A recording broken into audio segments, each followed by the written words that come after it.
नमस्कार दोस्तों, आप सभी का स्वागत है।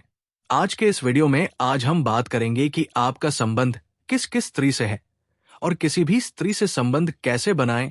सबसे पहले सभी स्त्रियों की बाहर की सारी जरूरत को पूरा करना होगा, तब जाके वे आपकी और धीरे धीरे आकर्षित होगी।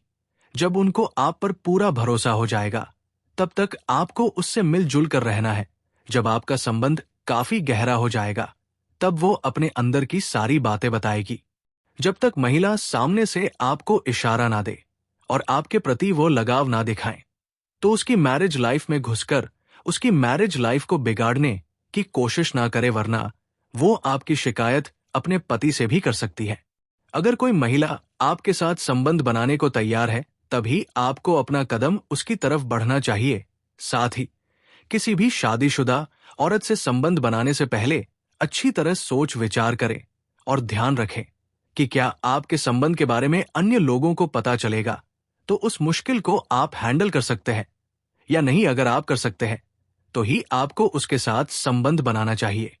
जब भी आप शादीशुदा औरत से संबंध बनाने की चाह रखते हैं, तो पहले जान ले कि सामने वाली भी क्या यही चाह रखती है या नहीं। अगर उसकी मर्जी हो, तभी आपको अपने कदम आगे बढ़ाने चाहिए।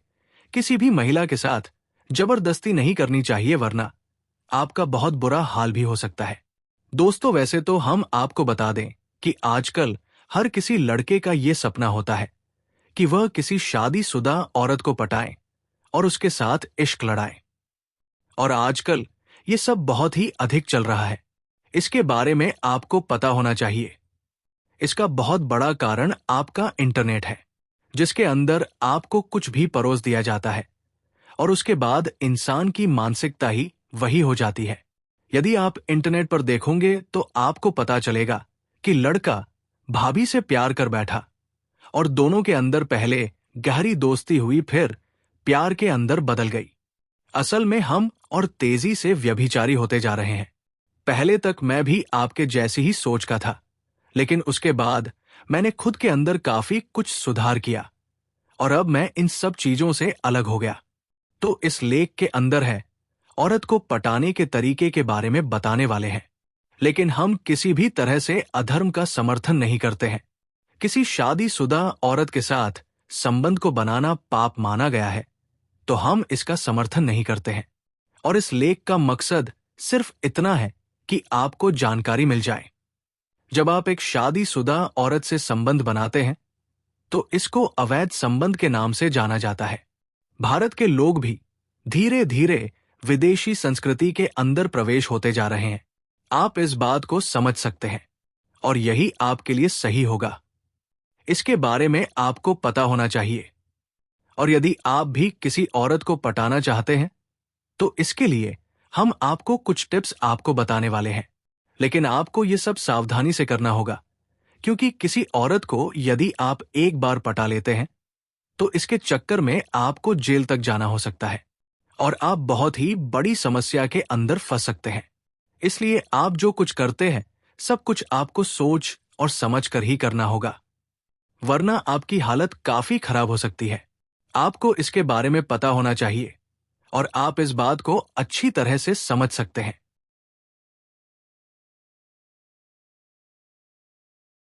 आपको कैसे पता चला कि आपकी पत्नी किसी और से संबंध बनाती है? औरत के व्यवहार, बात करने का ढंग, लक्षण सबसे पता चलता है। जब मेरी ने अपना रंग बदला, मैं तो पहली बार में ही समझ गया कि ये किसी दूसरे से चोंच लड़ा के आई है, पर कंफर्म नहीं था। जिस दिन पता चला, हंगामा कर डाला मैंने। बहुत दिन बात नहीं कि करीब 6 महीने। फिर उसका थोड़ा रंग बदला, पर एक बार औरत दूसरे से चोंच लड़ा ली, मतलब अपने लिए बेकार। उसे छूना भी पाप। अभी भी उस आदमी से है, उसका छोड़ा नहीं है, पर अपने किस काम की। 6 साल हो गया, उसको टच तक नहीं किया। भंगार की तरह हो गई हमारे लिए। डाइवोर्स देने की तैयारी थी, पर बच्चों की वजह से नहीं दिया, और वो छोड़कर जाने को भी तैयार थी, पर शायद उसके घर वालों ने उसे एक्सेप्ट नहीं किया, तो इधर ही रह गई। हमको क्या उससे? घर में कितना सामान पड़ा है, वो भी पड़ी रहे।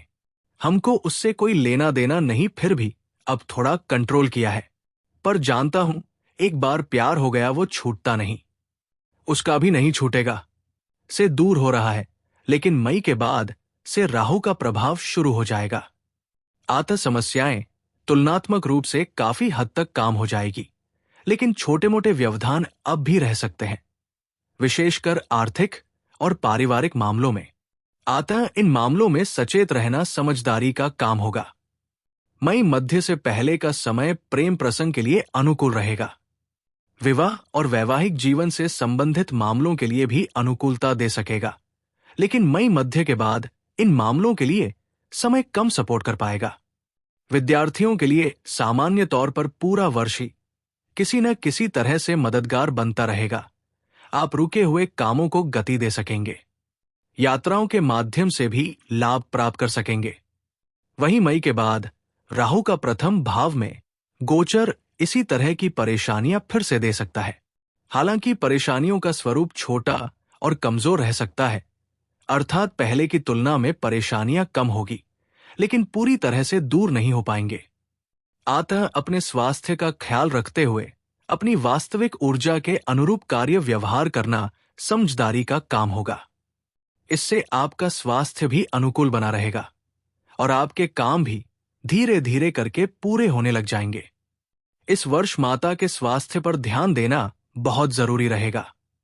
हालांकि इन सारे हालातों के बावजूद मई मध्य के बाद बृहस्पति के गोचर की अनुकूलता आपको विभिन्न मामलों में अच्छी सफलता दिला सकती है। यदि आप विद्यार्थी हैं तो मई मध्य के बाद आपको काफी अच्छे परिणाम मिल सकते हैं।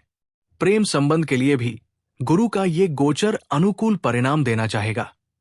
सगाई, विवाह और वैवाहिक जीवन के लिए भी बृहस्पति का ये गोचर अच्छा अनुकूल रहेगा, लेकिन वैवाहिक जीवन में केतु बीच बीच में छोटी मोटी परेशानियां देना चाहेगा, तो वही बृहस्पति उन परेशानियों को दूर करना चाहेगा। अर्थात परेशानियां आएंगी लेकिन जल्दी ही ठीक हो जाएंगी। इसी तरह कार्य, व्यवसाय, नौकरी इत्यादि में भी छोटी मोटी विसंगतियों के बाद सब कुछ ठीक ठाक चलता रहेगा। सारांश यहां कि इस वर्ष विभिन्न मामलों में छोटी मोटी परेशानियां देखने को मिल सकती हैं, लेकिन आप अपने पुरुषार्थ और अच्छी योजनाओं के कारण उन परेशानियों को दूर कर सफलता आपके भीतर आलस्य के भाव दे सकते हैं। फलस्वरूप आप अपने कार्य, व्यापार को लेकर कुछ हद तक लापरवाह भी हो सकते हैं। यदि आप लापरवाह होने से बचेंगे और पूरे समर्पण के साथ काम करेंगे तो परिणाम अच्छे भी रह सकते हैं। बृहस्पति का गोचर भी इस वर्ष आपको मिले जुले परिणाम देता रहेगा। मई मध्य से पहले बृहस्पति लाभ भाव को देखकर आपको अच्छा लाभ करवाना चाहेंगे। वहीं मई मध्य के बाद आपको आपकी ईमानदारी के अच्छे फल, प्रतिफल मिलने के योग बनेंगे। घर से दूर रहने वाले विद्यार्थियों को अच्छे परिणाम मिल सकेंगे। घर से दूर रहकर कमाई करने वाले लोगों को भी अच्छे परिणाम मिल सकेंगे। बाकी जन्मभूमि के आसपास रहकर काम करने वाले लोगों को अपने काम के प्रति थोड़ा सा असंतोष रह सकता है।